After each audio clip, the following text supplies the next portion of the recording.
Sending tens of thousands of Mexican citizens out of the country. Tonight, we have a story of why the Justice Department is paving the way for 17 relatives of drug kingpin El Chapo Guzman to come into the country from Mexico.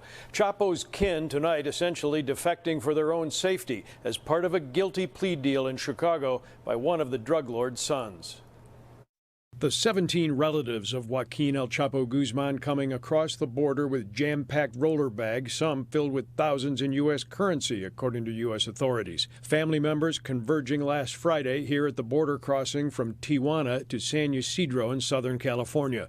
This woman among the group, Guadalupe Lopez Perez, one of Chapo's ex-wives, and the mother of Chapo's sons, Ovidio Guzman and Joaquin Guzman Lopez. Both of Chapo's sons being held here in Chicago on major drug trafficking charges.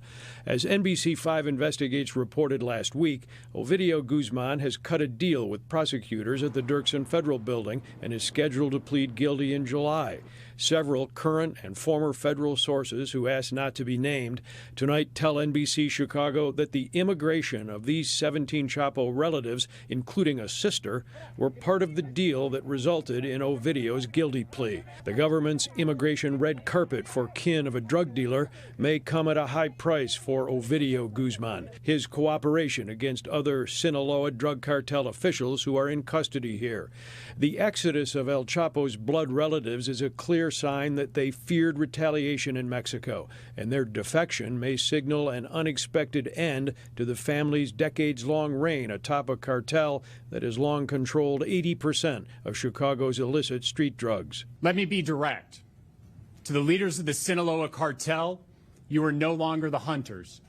You are the hunted. Federal authorities in California declining to discuss Chapo's family at the border or his son's Chicago plea deal. But authorities did show off tons of cocaine, heroin, and fentanyl seized from the Sinaloa Cartel, some stashed in cartel work cars. And they announced the indictment of 7 alleged Sinaloa Cartel operatives, some, they say, connected to Chapo's sons now jailed in Chicago.